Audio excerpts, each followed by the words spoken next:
निकलो शहरियार, साहिर अफगानिस्तान की तरफ जा रहा है। मुझे भी मालूम पड़ा है, जल्दी। अलिफ ने कॉल लगाते हुए शहरयार से कहा। हाँ, मैं उसके पीछे जा रहा हूँ। मुझे भी मालूम हुआ है, कुछ देर हुए। शहरयार ने गाड़ी की स्पीड बढ़ाते हुए कहा। तार सा हिलाकर अपने ऑफिसर्स की तरफ से मिली इस पक्की न्यूज़ के पीछे भाग रहे थे। ये भी सुना था कि उसके हाथ में सुर्ख खंजर है, जबकि खुद लॉन्ग कोट में मलबूस अफगानिस्तान जा रहा था। दाद के लिए बहुत मुश्किल हो रहा था नूरुलैन का सामना करना, और लफींची ड्राइविंग कर रहा था। खुफिया जगह बनी हेड ऑफिस पहुंचकर उसे सारी सूरत हाल से आगाही दी और अपने हथियार लेकर वहां से निकले। उसके पीछे ही शहरयार की गाड़ी आ रही थी। उसकी गाड़ी के रुकते देखकर उसके आदमी इंतजार में खड़े भागते हुए उसके पास पहुंचे और गाड़ी का डोर अनलॉक किया। सर कहाँ है तुम्हारे? कोट झटक कर वो गाड़ी से निकलती आंखों पर पहनी ग्लासेस से नसें महफूज रखती बोली। बॉस, सर तो एक काम से गए हैं, बता कर नहीं गए। अलबत्ता आपकी बेटी हॉस्पिटल के एक रूम में है। उससे मुंहतब जवाब दिया। लव से मुखित हाथों से ब्रीफकेस उसकी जानी फेंक दी। वो लंबे टक भरती अस्पताल की तरफ बढ़ रही थी। पीछे ब्रीफकेस सामने उसका आदमी भागता आ रहा था। सही कहाँ है, मिला? वो रुक कर बोली। लेडी बॉस, वो कमिश्नर के आदमी को मारकर पता नहीं कहाँ गायब हो गया है। मुझे लगता है आपकी थोड़ी तवज्जो की जरूरत है। वो जरूर आपको मिलेगा। वो मुंहतब सा बोला। मुस्कान नजरअंदाज करते हुए कुछ सोचकर दाद को कॉल मिलाई। रिंग जा रही थी और उससे कॉल काट दी। वो पार्किंग एरिया में खड़ी मोबाइल में दाद के नंबर की लोकेशन मालूम कर रही थी, जो मैप में कराची के हदूद से निकल चुका था। बल्कि उसका रुख अफगानिस्तान के बॉर्डर की तरफ था। वो सर को हफीफ जम्बिशेरी सा हिलाए अंदर की समेत पड़ी, जबकि लोगों की शौक जश्टर हैरान नसें उस पर थीं, जो लॉन्ग कोट ब्लैक बूट में सुनहरी बालों पर ब्लैक कैप पहने, आंखों पर चश्मा, हाथों में स्याह ग्लव्स चढ़ाए हुए थी। लोग महफूज थे, जबकि खुद उनकी नजरों से लापरवाह लिफ्ट में दाखिल हुई। सीढ़ियों से जाओ और यहाँ मौजूद सब डॉक्टर्स को वहीं इकट्ठा करो। अगर कोई उफ करे तो ठोक देना कहीं भी। वो सर ताकुम भरे लहजे में बोली और लिफ्ट बंद हो गई। उसके हुक्म पर फौरन अमल करते हुए सीढ़ियों की तरफ भागा। 2 दिन होने वाले हैं और मेरी बेटी की हालत नहीं संभली। साले हराम खा रहे थे सब। उसने सोचकर दांत पीसे और मोबाइल पर सौतेले बिच्छू की कॉल सेकर मोबाइल ऑफ कर दिया। Oh my God. बुरहान बंगले के गेट पर 5 बड़े बेजान साकित बर्फ से जमे वजूद को देखते शर्शर उसके पास बैठा और ग्लव्स पहने हाथों से उसकी नब्ज चेक करने लगा। पर सेबा जानवर की तरह देखकर वो अफसोस करता उठकर अंदर बढ़ गया। वो समझ गया था कि उससे पहले यहाँ साहिर आ चुका है और हो सकता है मिस कॉल भी उससे ही दी हो उसे। बुरहान सोचकर मुस्कुराया। इस मुस्कान ने उसे एक रैपर के जरिए वहां तक पहुंचाया था और रैप्टर अपना देकर ऑफर दी थी अपनी टीम का हिस्सा बनने की। पर बुरहान ऐसा नहीं कर सकता था। उनकी टीम में कई दफ़ा ऐसे गैरकानूनी काम होते थे जो बुरहान करने से कासिर था, पर उसके बाद आज उसे मानना पड़ रहा था कि बीस की टीम ने उसके इतने मुखालिफ होने के बावजूद हमेशा मदद की थी। सबसे बढ़कर उसकी सरपीरी बीवी ने जो जाते हुए रेपर देकर गई थी कि काम आएगा, और काम आया था। वो सब कुछ पहले सेट कर चुकी थी उसके लिए कि यहाँ उसे ऐसे भेजना है, ऑफर भी रैप्टर की देना, मतलब गैंग में आना, साथ फ़र्ज़ भी सामने रखा है और उससे खुशदिली से अपना फ़र्ज़ चुना था। रूम में आते उसने देखा सामने जहाँ कमिश्नर बना हुआ था। उसके मुंह निकले बाहर दांतों को देखकर वो चौंका नहीं, बल्कि इस बात पर खुश हुआ कि चलो इस बार तो टुकड़े समेटने नहीं पड़ेंगे, बल्कि करने पड़ेंगे। हाँ तो साहिर साहब, हमारे लिए छोड़ गए हैं, मतलब एहसान एक और। आखिर चाहता क्या है ये बंदा मुझसे? या सबका ठेका ले रखा है? या बहुत एहसास है, सबके दर्द महसूस करने वाला और अपनी तरफ से मिटाने की जद्दोजहद करने वाला। वो बड़बड़ा कर मुस्कुराया। जब ये कदमों की आहट पर दर्द से बेजान होते कमिश्नर फौरन आंखें खोली और सामने बुरहान को देखकर बड़बड़ाया। Of officer. उसकी कुरकुराहट गूंजी। बुरहान सर हिलाकर मुस्कुराया। Yes sir.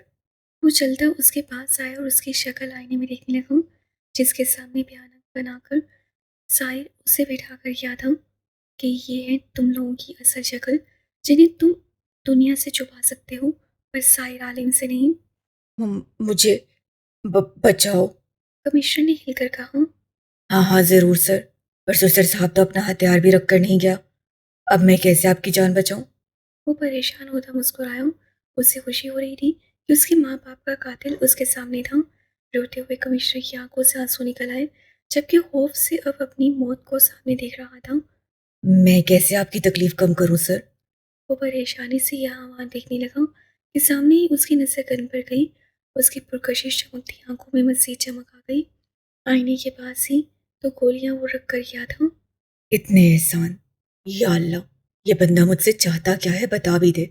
गया कहाँ? वो गोलियां उठाता बोला।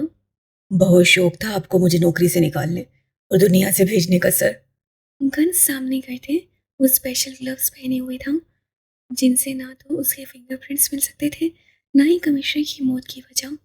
जाहिर है कल के अखबार में दहशतगर्दों के हाथों हुई कमिश्नर की मौत लिखा होगा।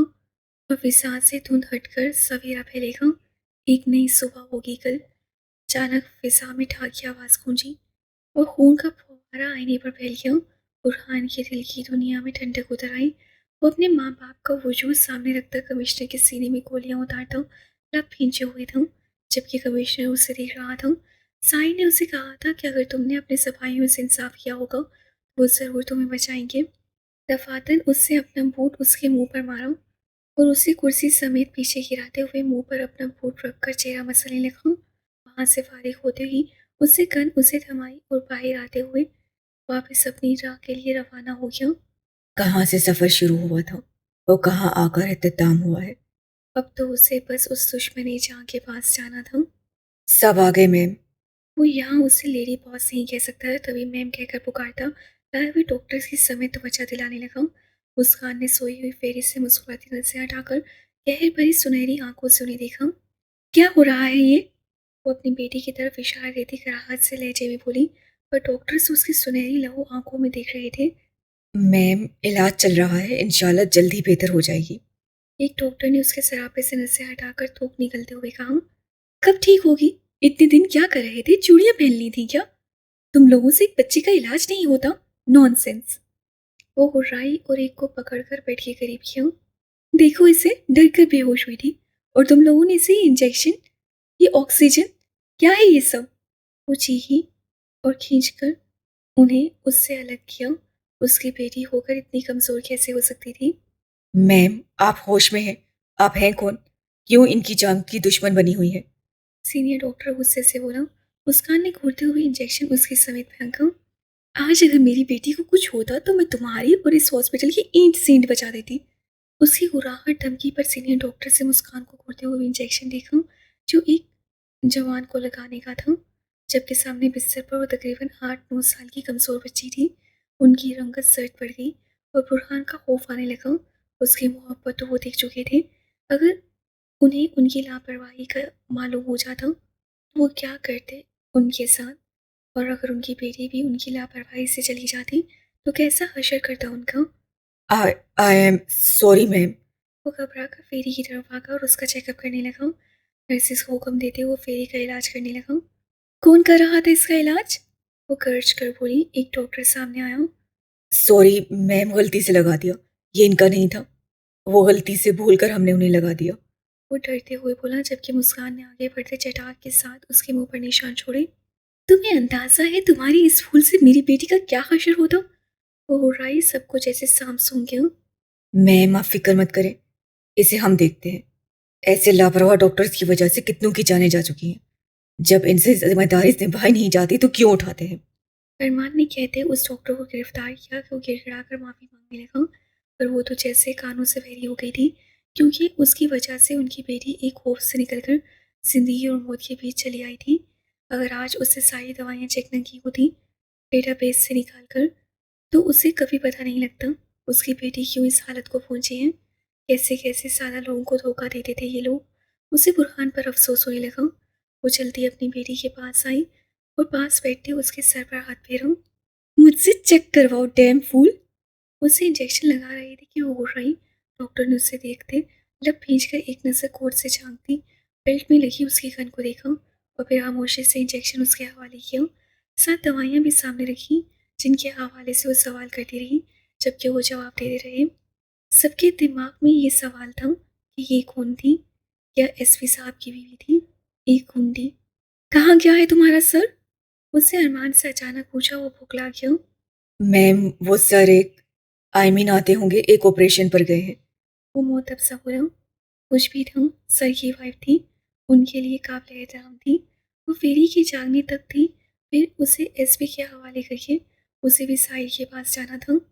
मैम आप सब बाहर जाएं, हमें बेबी को ट्रीटमेंट देना है।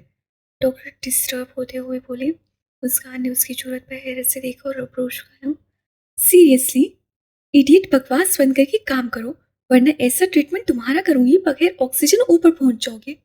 झटके से गन निकालते हुए डॉक्टर के सामने करती बोली कि वो बौखला गया। अरमान ने लब खींच कर अपनी मुस्कुराहट दबाई।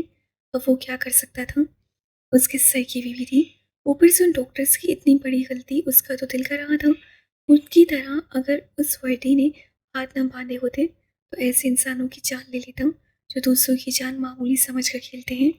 अभी तो उस डॉक्टर की उसका सर आकर खबर लेगा जब उन्हें मालूम पड़ेगा कि उसकी बेटी की तबीयत उन डॉक्टर की लापरवाही की वजह से बिगड़ गई थी।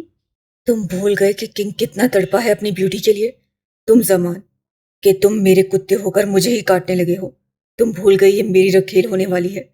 तुम्हें इसके लिए पाकिस्तान इतनी मेहनत से भेजा कि तुम मेरी ब्यूटी पर पूरी नजर रखो। अपने फूले लंबे देवनुमा वजूद स्याह रंगत से वो मसीह दहशतनाक लग रहा था। भारी कदम उठाता हुआ, बिल्कुल कांपती, निचला लब फैलाए रोती हुरुलैन के सामने खड़ा हुआ।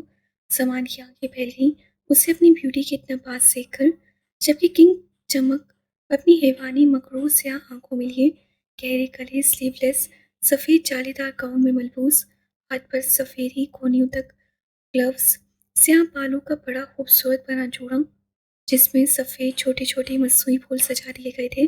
टुबों पर लगी डीप सुर्ख लिपस्टिक उसके हुस्न में आग से बर्पा कर गई थी। वो मासूम बच्ची की तरह खुद पर साया महसूस करती, पीछे खिसकती यहाँ वहाँ देखती रो रही थी। मम्मा कहती है शहजादा है, उस सामान को मुखातिब करती सो करके बोली। नूर, मुझे डर लग रहा है, वो सिसकते हुए हाथ की पुश से आंसू साफ किए अपनी बहन से बोली।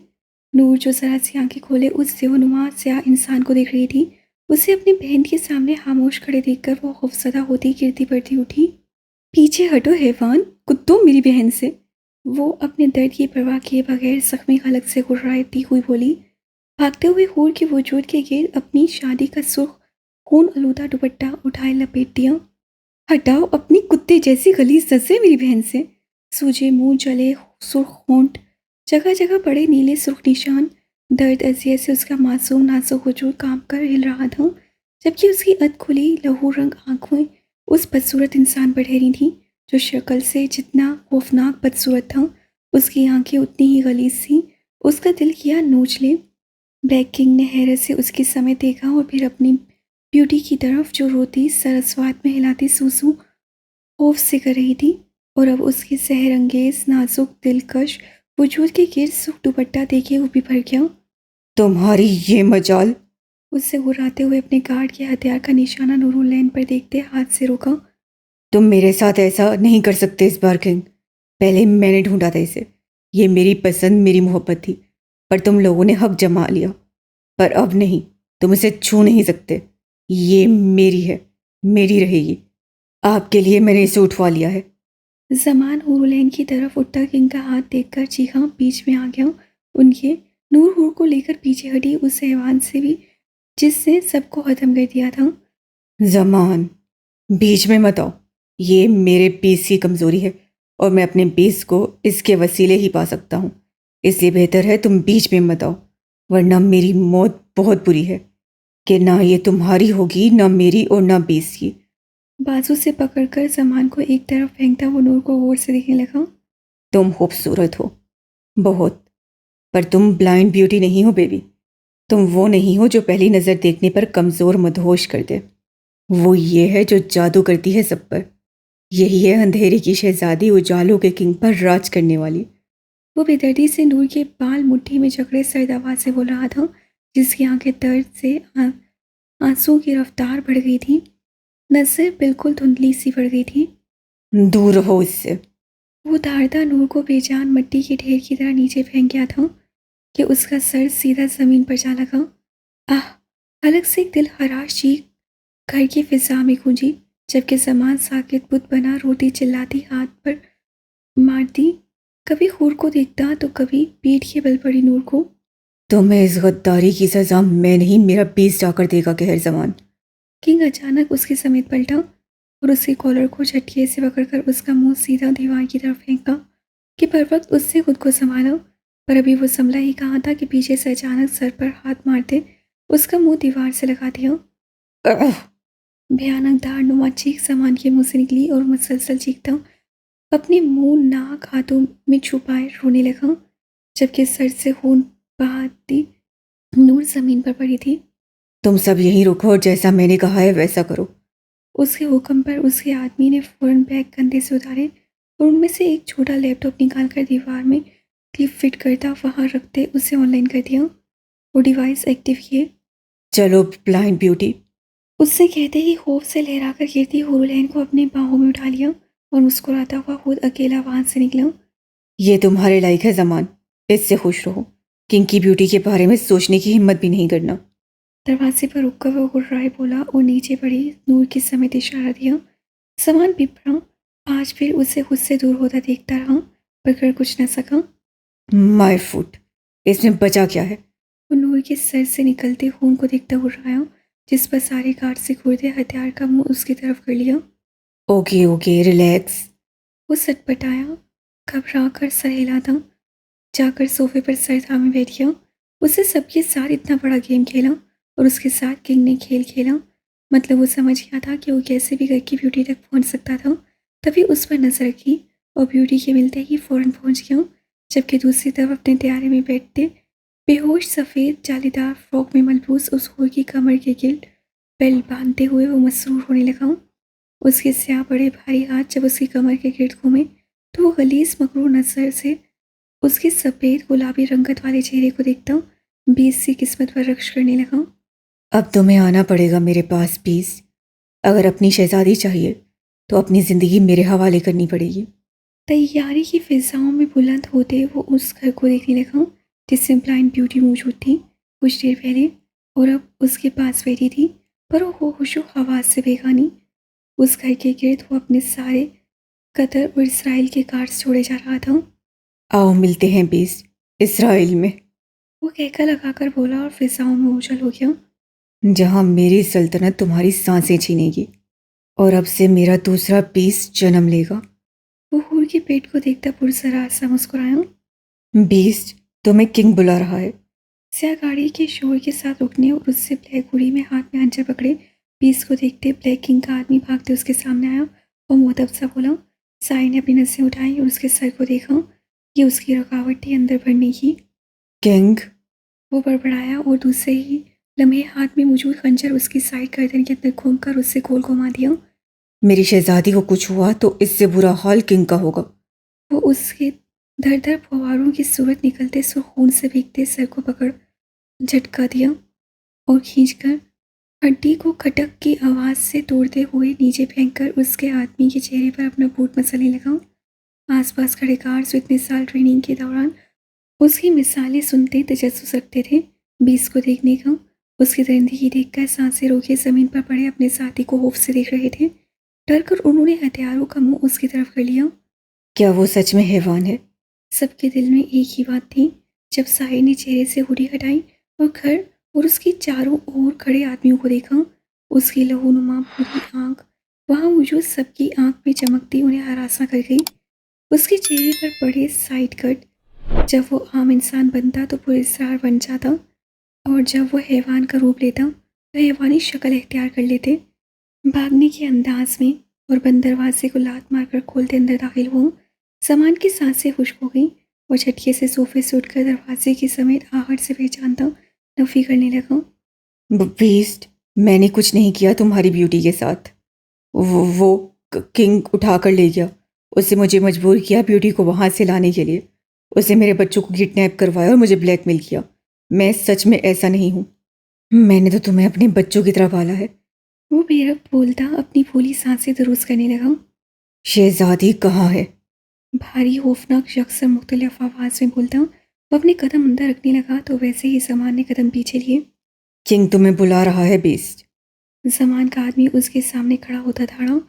उसका नहीं सबका यही पैगाम था। जितने भी यहाँ मौजूद थे सबकी आंखों में यही पीस के लिए पैगाम था।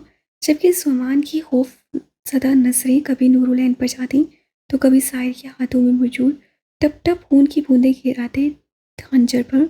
कोई उससे लड़ नहीं रहा था। मतलब साफ था, ये सामान के लिए नहीं, गार्ड ये किंग की तरफ से पीस को लाने के लिए थे। सही ने फिर से उस स्याह फॉर्म को देखा। उससे हाथ बढ़ाकर उसकी गर्दन में बांसुर डालना चाहा कि वो बिदक कर पीछे होता, अपने हाथों से बचाव करते मुख के सामने करता फाइट की दावत देने लगा। अभी सही ने फैसला भी नहीं लिया था कि उस हॉल नुमा रूम की फिजा में फायरिंग की आवाज़ शिद्दत से गूंज उठी और निशाना वो था जो पीस से लड़ने के लिए आया था। गोलियों से छलनी वो लहूलुहान होकर जमीन पर गिरा और ढेर हो गया। पीस के देखने पर वो मुअद्दब से सर को हम देने लगे। बीस, ये तुम्हारी शहजादी ये रही। जमान ने भोखलाकर खौफ से झटके से खींचकर नूरलाइन को उसके सामने किया। सही नसें उठाकर उसकी तरफ देखा। उसकी आंखों के सामने नूरुलैन का मासूम खौफजदा चेहरा घूमा और अब उसकी जगह ये लहूलुहान बेजान वजूद देखते उसका खून उसकी रगों में ठोकरें मारने लगा। ये मेरी शहजादी नहीं है। वो भारी सर्द आवाज में कहता उसकी तरफ कदम उठाने लगा और समान कदम कदम मौत को अपनी तरफ बढ़ते देखकर नूरुलैन को घसीटता पीछे होने लगा। अगर बीस मुझे कुछ हुआ तो मैं इसे ख़त्म कर दूंगा। वो अपनी गन नूर की थोड़ी पर टिकाए खड़ा।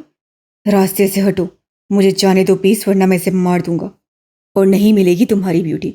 वो किसी की नहीं हो सकती, सिर्फ मौत के अलावा। वो मेरी नहीं, तुम्हारी नहीं, किंग की नहीं, किसी की नहीं। वह हंसियाने अंदाज में कह के लगातार बोला। मर जाएगी देखना, या उसे बचा दे तुम मर जाओगे। पर दोनों कभी साथ नहीं जी सकते, क्योंकि यहाँ वहशत है, दहशत और वहशत, जिसमें कभी दो वजूद नहीं रह सकते। वो हूर है और तुम बीस। तुम दोनों का कोई जोड़ नहीं। हं, कोई जोड़ नहीं। मुझे मारकर तुम कुछ हासिल नहीं कर सकते, कुछ नहीं, क्योंकि मैं तबाह कर चुका हूँ तुम्हें। तुम्हारी शहजादी, शहजादा कहते जहन्नुम में चली गई, जहाँ साइर नहीं वहशतों की आग जलाएगी उसे।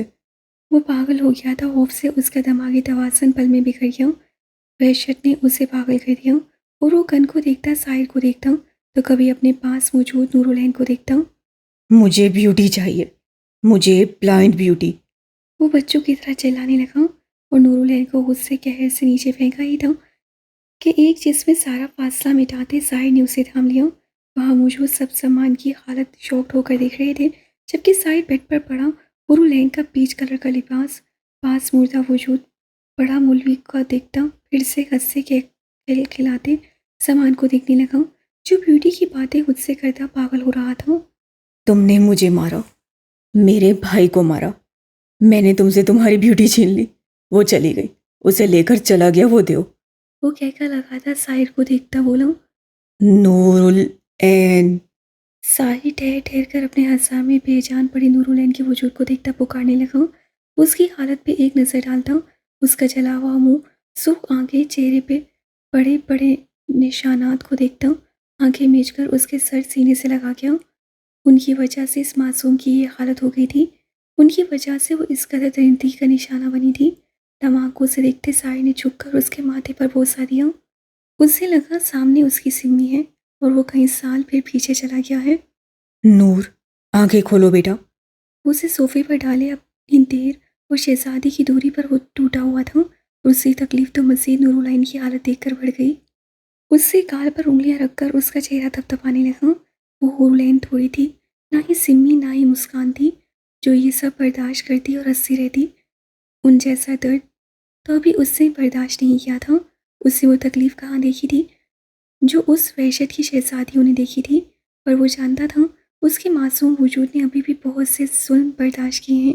उसके मुंह में पड़े बॉयल पानी का दर्द तो साइड सह चुका था। कितनी तकलीफ देता था।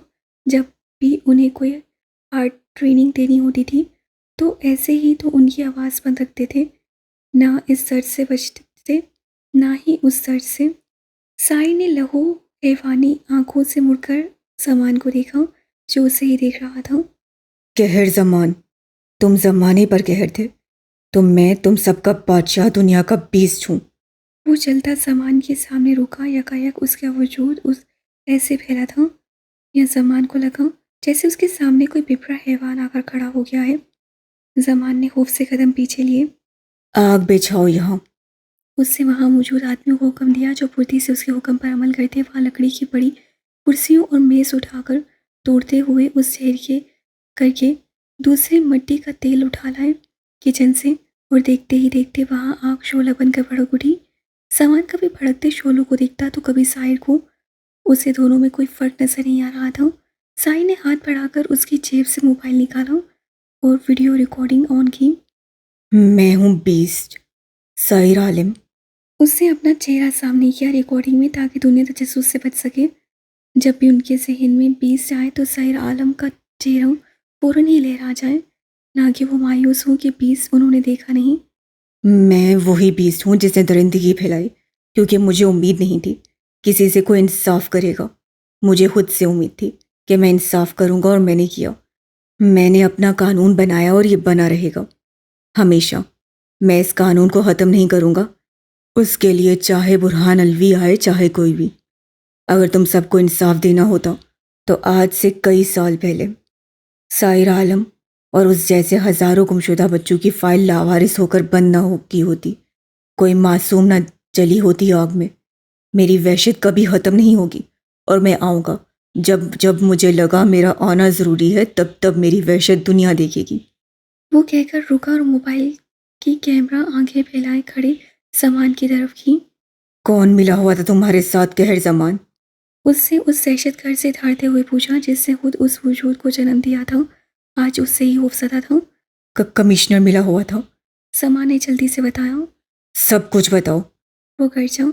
कमिश्नर ने मदद दी थी, बल्कि उसने ब्लास्ट का कहा था, ब्यूटी और पीस को हासिल करने के लिए, बुरहान अलवी और उसकी फैमिली को तबाह करने के लिए, उसकी बेटी पर फायर। पर मैंने अपने पीस से गद्दारी नहीं कर सकता था। मुझे जितना सपोर्ट दिया कमिश्नर ने, मैंने उससे कम किया, और सिर्फ बीच में जो आया उससे हटाकर अपनी ब्लाइंड ब्यूटी को हासिल किया, बस। उससे हकलाते हुए सारी हकीकत उस रिकॉर्डिंग में बयान की, जिसे साहिर ने खामोशी से बरखेड़ी और बुरहान अलवी के नंबर पर सेंड कर दिया और मोबाइल उस भड़कती आग में फेंक दिया। जिस तरह सामान का मोबाइल जल रहा था, सामान को खौफ सा आया, उससे थूक निकली।